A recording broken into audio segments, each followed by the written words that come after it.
muitas vezes são nomes vistos como sinônimos, né? Ele trata, por exemplo, de questões que envolveriam o discurso de Moisés um pouco antes de morrer, ou seja, entre os capítulos 31 a 34. Então, ele na verdade, ele traz... De Deuteronômio.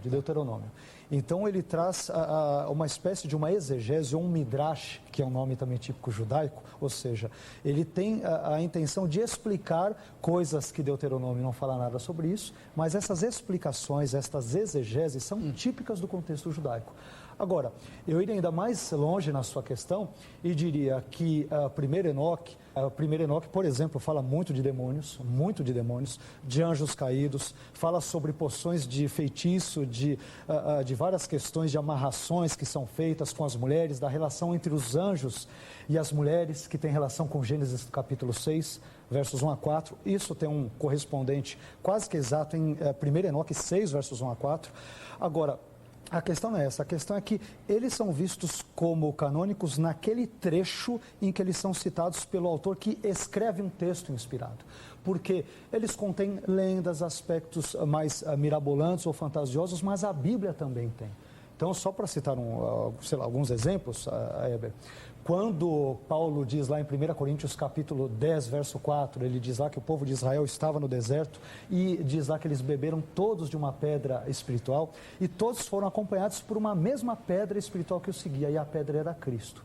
Muitos pensam que esse texto ele vem de Números, quando Moisés bate 2 vezes na rocha e ocorre, mas ele não vem de lá, isso vem de uma lenda judaica.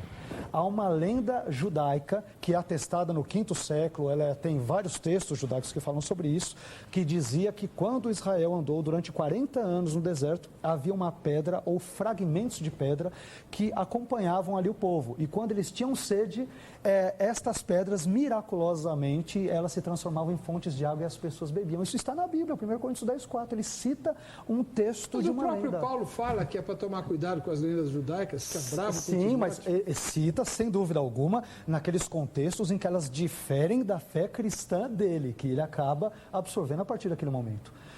Se nós formos ver, tem vários outros textos. Jesus, por exemplo, vamos citar Jesus, né, que é a figura mais importante, que é o nosso Senhor e todo Salvador. Jesus, quando ele diz em Mateus 18, 20, onde estiverem 2 ou 3 reunidos em meu nome, aí estou eu no meio deles, ele está citando o Talmud. Ele está citando e adaptando, modificando o Talmud para a sua realidade. Porque no Talmud, num texto lá também da Mishnah, que são textos judaicos, tem um texto que fala, onde 2 estiverem sentados estudando a Torá, aí a presença divina está entre eles. Ele quer dizer que nesse texto ele usa o Talmud, ele o readapta à sua audiência nova de Mateus e ele se iguala ao próprio Deus, como a presença divina no meio dos cristãos ali no contexto. Então a Bíblia tem muito disso, a Bíblia tem muitos elementos oriundos de culturas pagãs, filosofias, pensamentos, só que o que eu acho interessante, Heber, destacar nesse sentido, é que a citação destes elementos, elas mostram que há fagulhas de Deus, há faíscas de Deus e da sua infinita sabedoria em inúmeras outras culturas e povos e línguas do mundo. Deus, o povo judeu não é o único povo de Deus, nem os cristãos. Né? Deus também tem um plano, ele usa muitas vezes elementos egípcios.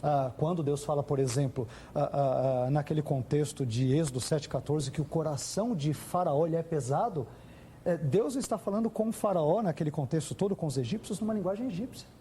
Coração pesado na cultura e na religião egípcias significava um juízo de Osíris, que era o deus dos mortos, o juízo que desceria sobre a pessoa no mundo dos mortos. E Deus usa uma linguagem egípcia para falar com o faraó e com os egípcios. Há fagulhas da sabedoria divina, há relampejos da sabedoria divina espalhados em todas as culturas. Obviamente nem tudo isso entrou no cânon, mas isso daí nós vemos de uma forma muito ampla. E aí, pastor Felicíssimo? Acho que eu vou voltar para o seminário e vou reclamar lá. Falei, eu quero indenização por dano moral. Porque vocês não me deram uma aula sequer.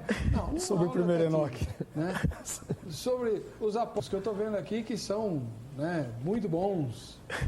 Pelo contrário, eu ouvi exatamente o contrário lá no seminário. Você não ouviu, não? Ouvi exatamente o contrário. É que herege é assim, né, pastor? Não, brincadeira. São 2 homens de Deus, pastores aqui. Eu